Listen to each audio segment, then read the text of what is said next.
He's real.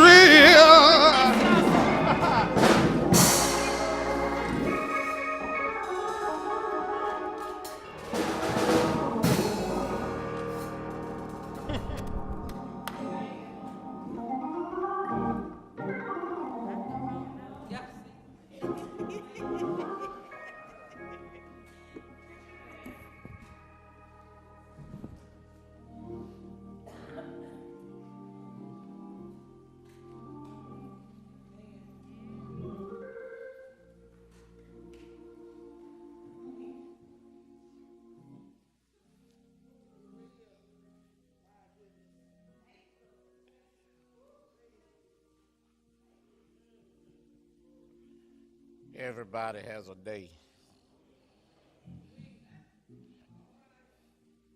when the Lord is going to get your attention.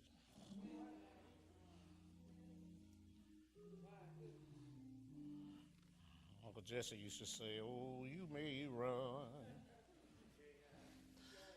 but you can't hide. Yeah, he's going to get you.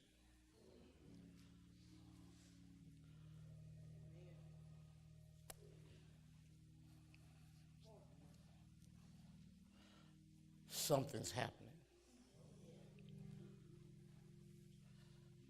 A move of God is happening. Are you sensitive enough to appreciate when a move of God is happening?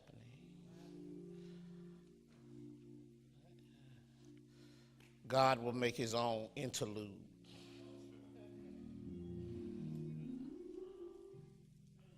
You say, why are you slowing things down? Well, I don't know if you got something out of that, but that wasn't your interlude. That was his interlude. We always want to take other folks' stuff and ride it. You got to wait till you get your shout, because it'll come. You won't have no control over it. It'll knock you out, one of Deacon Hudson. Mm-hmm. Sometimes somebody else will pull the trigger. Right, T? But it'll be just what the doctor ordered. The medicine you need. Jesus is real. I know the Lord is real to me, but he's very real right now to some folk in here. Some folk got up because it was a song. It's a good song. Yeah, but other folk got up because it was a calling.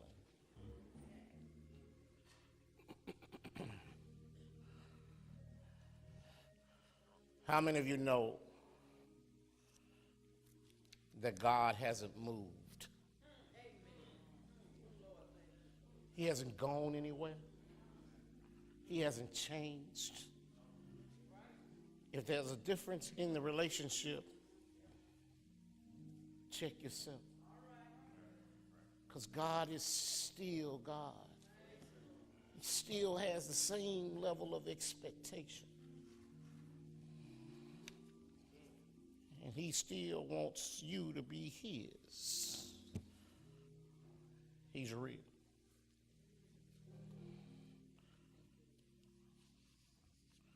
Nobody would anticipate, Cedric, that you have down days. Nobody would anticipate that you go through stuff. You always seem to be up. Your life is a bed of roses.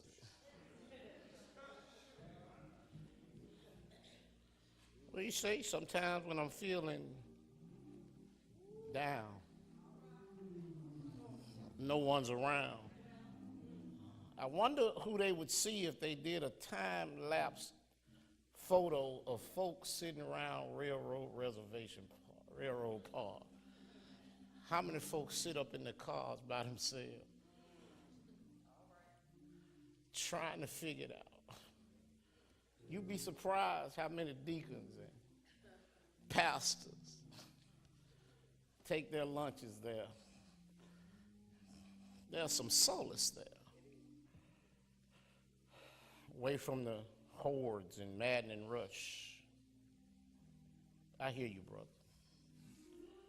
Be prayerful. Be prayerful. The Lord loves you. And he's reminding you that he's real. Yeah. Nothing has come upon you that isn't common to man. And the Lord is always going to give us a way to deal with it. That's a paraphrase. Great song for this sermon.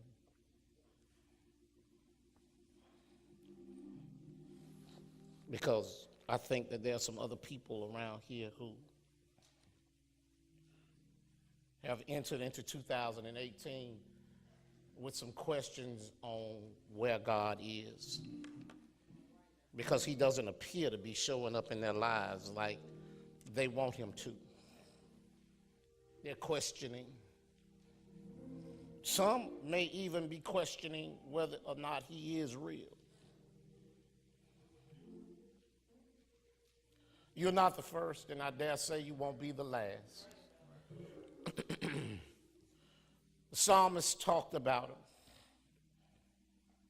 Psalm 78.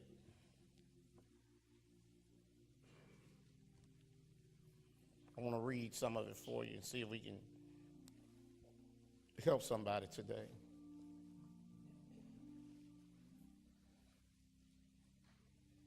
The psalmist reminded us that he did miracles in the sight of their ancestors and in the land of Egypt, in the region of Zoan. He divided the sea and let them walk through. He made the water stand up like a wall. He guided them with the cloud by day and with the light from the fire all night long. He split the rocks in the wilderness and gave them water as abundant as the seas. He brought streams out of the rocky crag and made water flow down like rivers. And despite the fact that he did all these things, the psalmist writes, but they continued to sin against him, rebelling in the wilderness against the Most High. They willfully put God to the test by demanding the food they craved. They spoke against God. They said, can God really spread a table in the wilderness? True, he struck the rock and water gushed out. Streams flowed abundantly, but can he also give us bread? Can he supply meat for his people?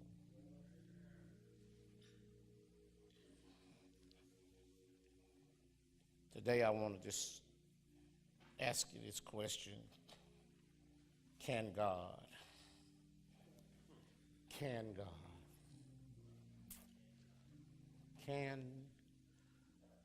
Can God? Nobody in here is going to be courageous enough to be the one to stand up and ask this question. But I believe there's some folk who sit in here, and by your actions, I see it all day long. You keep asking the question, can God help me in my situation? We always want to serve the Lord and know what he wants for us.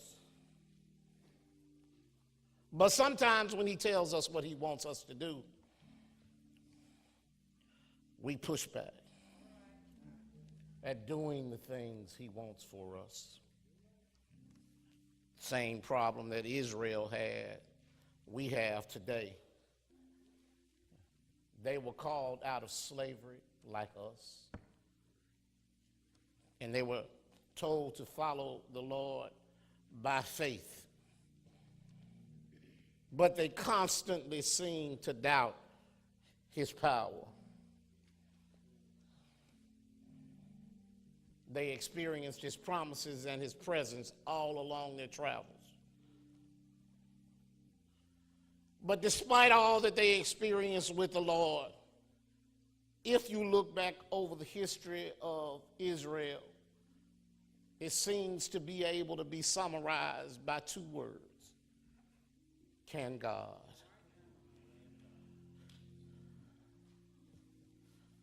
I'm going to step into it a little bit further and come into 2018 and look at some of you in your lives. When I look around at just the things that I know God has done for you, when I look at how the grace has fallen on you, when I look at how rich he's been in your life and how graceful he's been, and yet I see you walking around pitifully sometimes, as if there's been no God in your life, as if he hadn't done anything for you. And then I see you won't let it come across your lips, but I can see you mouthing the words out of frustration. Sometimes you too are standing asking me, sometimes without even saying it, can God?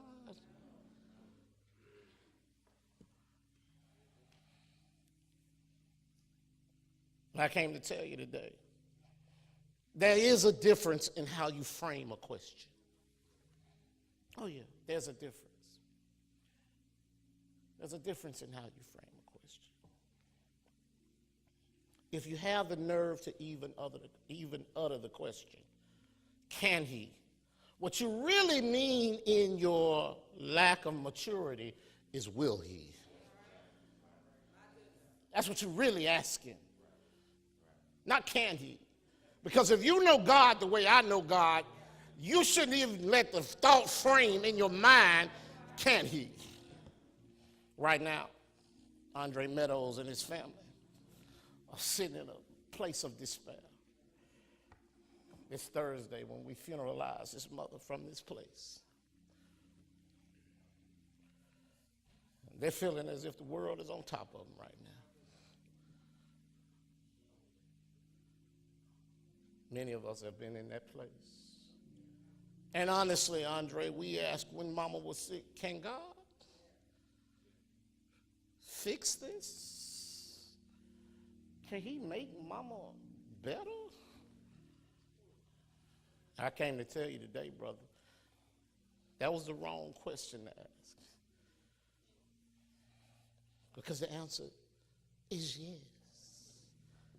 The question should have been, will he make Mama better? If so, then there's a purpose. If not, there's another purpose. We got to have the maturity to understand what's going on. Can is a verb. It means being able to or having the power to. That definition doesn't fit God. Because you can't define God with our words. We can't use what God has given us to define who he is, because God is undefinable. God defies our logic. God is what he is. He does what he wants to do, but in all respects, we are merely at our highest level his creation. And so when we start trying to frame our thoughts around who God is, we've already failed. God won't let us frame himself in our thoughts. He's bigger than anything we know of. But what I do know is there's nothing too hard for God. There's nothing that God can't do.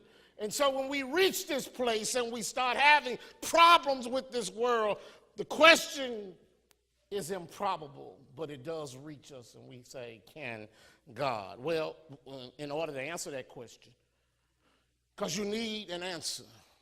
If you haven't gotten there, you're going to get there. Life might be roses today, but tomorrow it might be thorns. Yeah, remember now, roses do have thorns. Thorns prick you sometimes.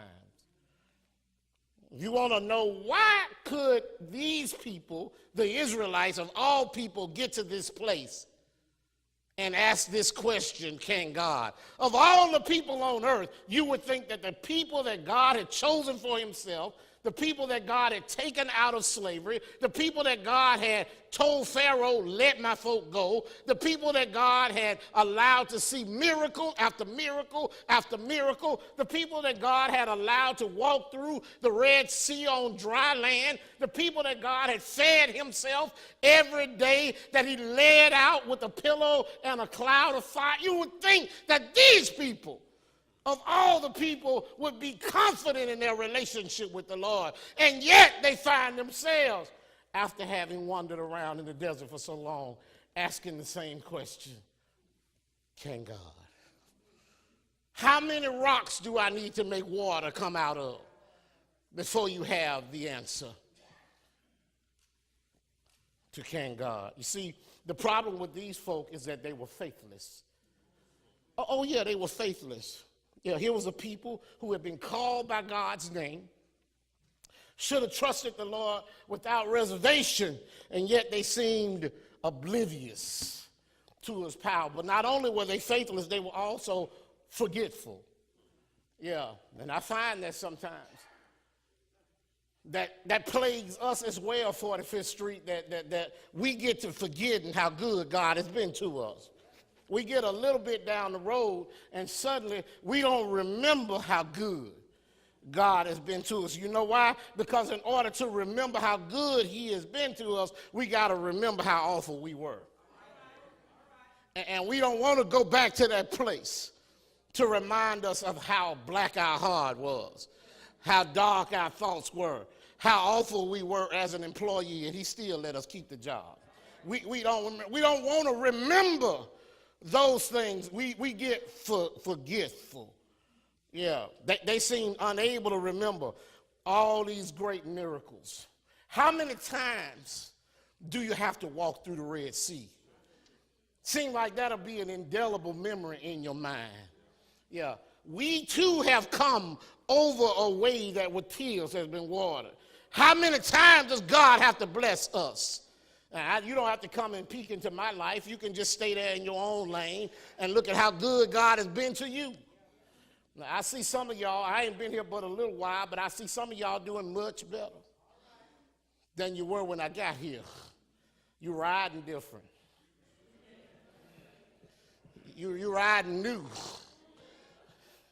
Yeah, some of y'all used to be riding on Maypops. Oh, I seen you now, hoping to get from place to place, praying that the tires don't go out of air before you get there. And I see you now, you ain't got no problem. You not only do you got a new car and new tires, you got a warranty. Service plan. If something happened, they'll come get you. Yeah, that you didn't have that all along.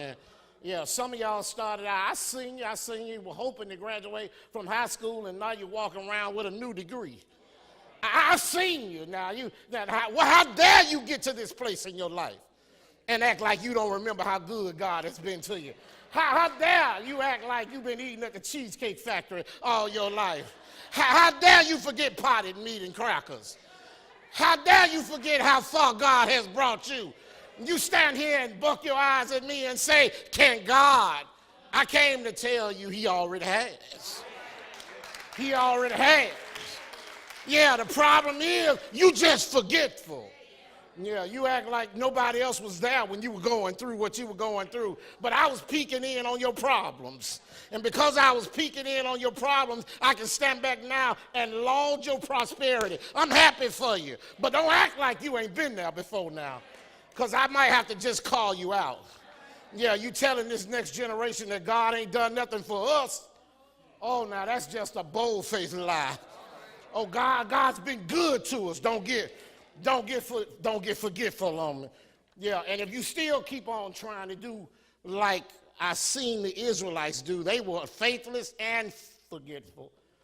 But after a while, when you see how good God has been to folk, it goes beyond the realm of evil and common sense, and you just get foolish. Don't be foolish.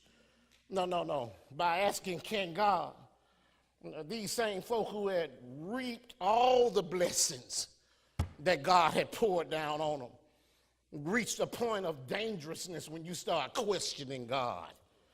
Ignorance of his power. Yeah. Do you want him to show you what he can do? They were faithless. They were forgetful. And they were just outright foolish, Casanova. When you're referring to Jehovah, Adonai, Elohim, you couldn't possibly be asking if the one who spoke and everything that we know of came to be. You couldn't possibly be asking if the one who can just think about healing and make you better. You couldn't possibly be thinking, can he? Frame your question better than that. Be courageous enough to say, I have some question, but it's not can he, the question is will he? Will he work? And that takes you from the problems that they had as Israelites, the condition of those people, to the character of God. You want to spend your time thinking about the characteristics or the character of God. And I can tell you this, that God is always true to his promises. He never goes back on a, as a matter of fact, when he says it, it's done. If he makes you the promise, then it's done. Israel had seen God keep his word time and time and time again. And he was always faithful to do what he had promised them to do. So you got to know that he's a promise-keeping God. Yeah. But if you don't believe me, just look at his performance. Look at what he's done in your life. I bet I could go through here and write a whole encyclopedia on how good God has been to the folk in this room right here. Yeah, see, but you ought to be telling your own story. Yeah. I won't ask you, how many of y'all went to school and didn't have no money? When I say school, I mean college. And didn't have no money, and yet you graduated. Oh, yeah. He's not just a promise-keeping God. He's a performing God. Yeah, how many of y'all had extra money show up in your bursar's account, and you didn't know how it showed up? Yeah, well, not me. But, I mean, listen.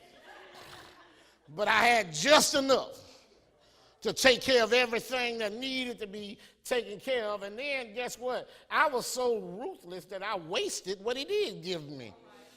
Blessed me with what I need, and I didn't need Bill to graduate, but I used it for that. See, we won't remember.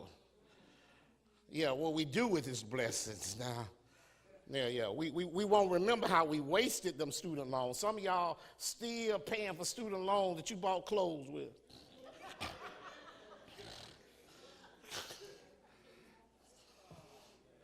It's true. He blessed us. He blessed us, and you have not kept the blessings yourself. And I came to tell you today that God is a performing God. He takes care of you. So many examples of how good God has been. So don't ever come and doubt his power.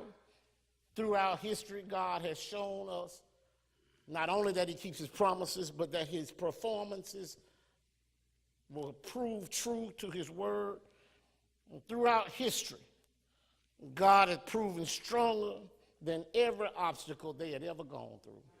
And I guarantee you, if I went through your life, God has proven that every obstacle you face, he's helped you to get around it. Yeah, he was more powerful than Egypt to the Israelites. He was more powerful than any of the other countries they came against. He proved himself greater than thirst in the desert. He proved himself greater than hunger in the desert. He gave them exactly what he needed. But the most important thing he gave them is what I'm telling you today he's brought for you, and that's his patience. Oh, yeah, he's a promise-keeping God who always does what he says he's going to do. His power is limitless, but his patience has been a gift to you. He's been waiting on you. He's been waiting on you to see exactly when you're going to come around and understand that he's the same God who's been taking care of you all this time. And so your challenge today is to have faith in God. That's your challenge. Do you still have faith in God? Yeah, I realize what your condition is, but you need to understand what God's character is, and that is he's always faithful. Your challenge today is, do you have confidence in him? These verses that we look at simply point to you having to trust him. The old folk used to sing a song and they say, only trust him. Only trust him. Just trust him. Put your trust solidly in him. So when you come asking the question, can God, the answer ought to come out at you pretty clearly. Somebody in the room ought to jump up and shout, God can. Yeah, anytime you see somebody doubting whether God can do anything, I ought to have a witness in here that God can. If we went back through Scripture and somebody were to walk around a man named Daniel, if they ask him, can God, Daniel would say, yeah, Darius spent the whole night wondering if God can. And Daniel was led in the lap of luxury, leaning on some lions, and he came out saying, oh yeah, God can. Yeah, the three boys came through, Shadrach, Meshach, and Abednego. Nebuchadnezzar wondered all night long, can God take care of you in the middle of a fiery furnace? And the boys came out without even smelling like smoke. And their testimony was, God can. I bet if I walked through this room today, if I walked through and started looking at some of your lives, some of y'all would also have the testimony that God can. I see some folks sitting in here right now. I wonder if anybody got a job they weren't qualified for. So if I ask you the question, can God, somebody in here ought to shout, God can. Yeah. I wonder if somebody in here stayed in a marriage that they didn't try to stay in real hard. Somebody in here ought to say, God can. Yeah, because God can take care of you. See, you don't want to admit your frailties and your faults, but the truth of the matter is God has proven over and over and over again that he can. How many in here have been a bad employee? And God still takes care of you. Somebody ought to shout, God can. Yeah. How many of you stayed too long on lunch? Yeah. Somebody in here ought to testify that God can. He's a waking up in the morning God. Yeah. How many of y'all came to Sunday school one morning with your head not right and you stayed all right? Somebody will say God can. Yeah. I know he's been blessing you. Somebody in here has gotten a job that you were supposed to get fired from that day, and you got a promotion. Somebody ought to say, God can. Yeah, somebody has to be the testimony, because you know you haven't always been right, and God has always been true to you. How many of y'all got bad parenting skills, and yet your children turned out all right? Somebody ought to say, God can. Yeah, some of y'all been bad children, and yet you turned out all right. Somebody ought to say, God can. Yeah, you know it and I know it. You were awful from get up.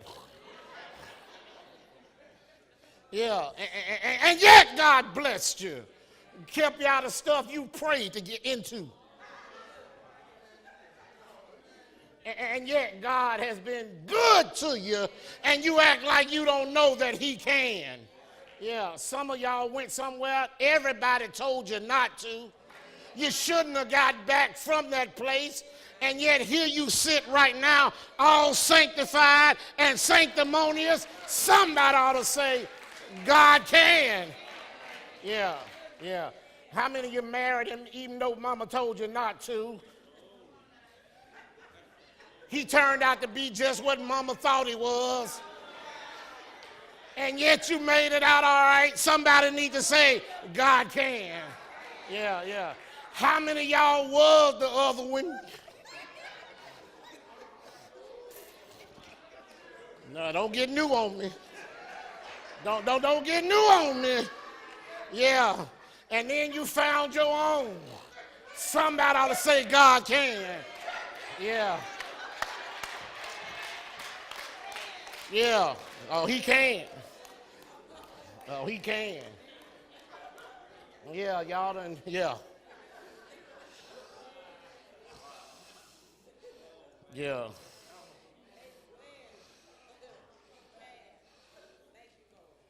Yeah, he can.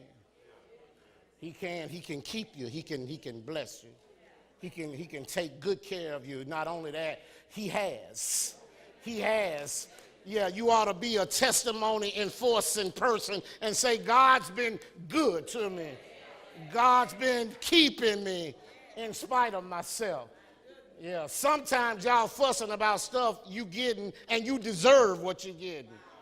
And despite that, God's been graceful to you. He's been good to you. You ain't always no victim. Sometimes you volunteering for what you're getting. And God is gentleman enough to just let you keep it. Look. I've been flying a lot lately. The last year I've flown, last couple of years. Flown a lot. And it's an interesting thing when you're flying. As I would walk from the airport into the building, into the plane, I was subject to what the scientists say is the law of gravity as I walked in. When I got on the gangway of the jet, I was subject to the law of gravity. Depending on how large the plane is, sometimes you walk just on the gangway. Sometimes you have to walk up the steps and get on the plane. I'd rather not be on one of those, but sometimes you have to.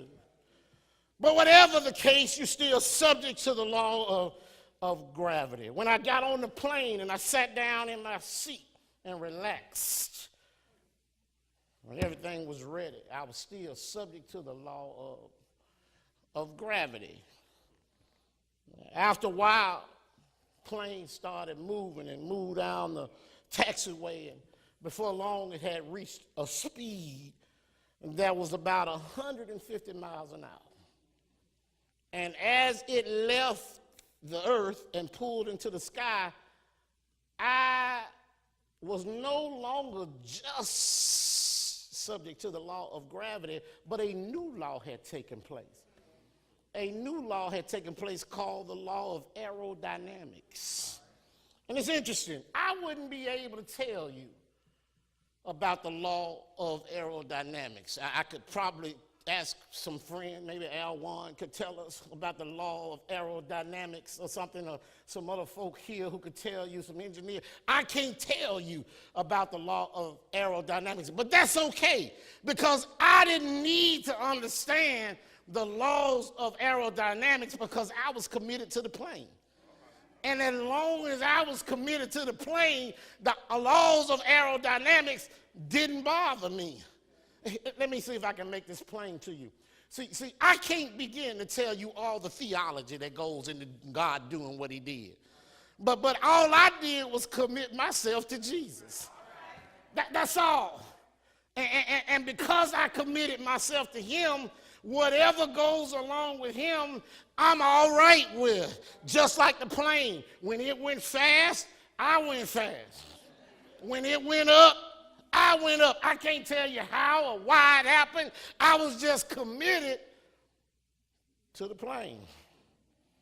So it is with the law of the Spirit of the life in Jesus Christ. I don't need to understand it to benefit from it. Give you another example. There was a woman on a plane next to me. She was petrified the whole time. The whole time she sat there. She was so afraid. But guess what? When the plane went up, she went up, scared and all. When the plane went down, she went down. She got a benefit even though she didn't enjoy it. The only difference between me and her is since I knew who I committed myself to, I was able to enjoy what went on. And so I sipped on my Coke and ate my peanuts and I was all right. She just clenched the whole time. Maybe she was, I don't know who she was praying to. I came to tell you this. Some of y'all getting some benefits out of your house because somebody in your house been praying. Yeah. You don't know where it came from or how it got there, but you're getting grace by default. Yeah, but I'm getting grace on purpose. I'm getting grace because I asked the Lord to bless me. You know why? Because when I wake up in the morning, I know God can. And I know he will for those whom he loves. And I ask you this question, do you know he will? Do you know he can? If you've never committed yourself to him, then you might as well just be walking through life like that petrified woman on the plane. You never know what the next thing is going to be that's going to happen. And I came to tell you it doesn't have to be that way. I'm not. I'm all right with Jesus. Since I've committed myself, I trust him. I'm all right because I know he's taken care of us since the beginning of time. He took care of me before I knew how to take care of myself. Oh, yeah, if I started telling you my story today, you'd be amazed that I have such confidence. But I was a zero in other folks' mindset, and yet God told me I was something. My question to you is, oh yeah, somebody called me, told me I was a zero. That's a grown man. Grown man. No, I didn't have to cuss him. I just showed him. I just showed him. Yeah, look, even since God is number one, even if I was a zero, me plus him equal 10. Yeah, so I'm all right. No, I didn't cuss him. Cut him. Cut, cuss, the same thing.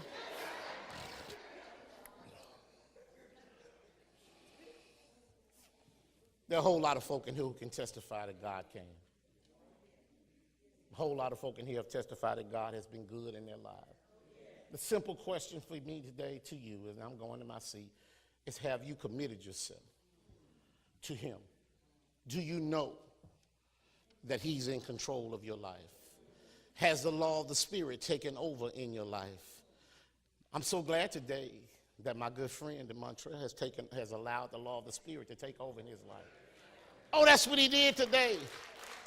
That's what he did. That's what he did. Look, he's still walking.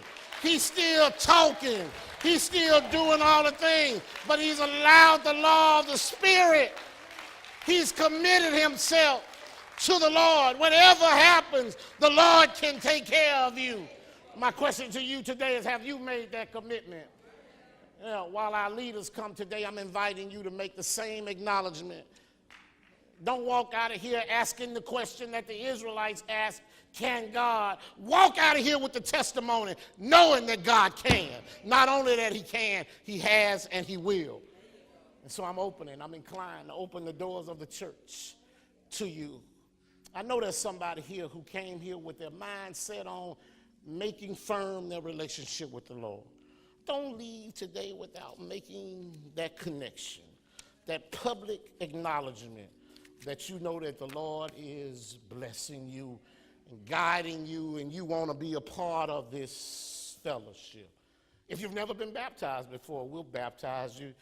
Or maybe you've been away from the church for a while, and today is the day you want to make that acknowledgement that I'm home, or this is the church I need. Whatever the case may be, as the choir stands to sing, the doors of our church are wide open. I know he can take care of us. I know he'll give anything he has to take care of us, because my Bible says he gave me the best he had in heaven just to save me. He didn't send an angel. He sent his son. And his son didn't just come on an easy mission. He came here, Casanova, to die for me. And not only that, he did die for me, but God was so pleased that he resurrected him. Do you believe that? If you do, today is the day to accept the gift of salvation. Yeah, offering Christ to you. he can do. He will bring you brand new life, new life abundantly. Well, there it is. I hope you were blessed by God's word. It's my prayer that you will grow from this message. But in case you need a refresher, you can always stop by our physical location and worship with us at 7600 Division Avenue over in the East Lake community. I believe one visit and you'll find out that we truly are the friendliest church from the parking lot to the pulpit. Looking forward to meeting you. God bless you. Take care.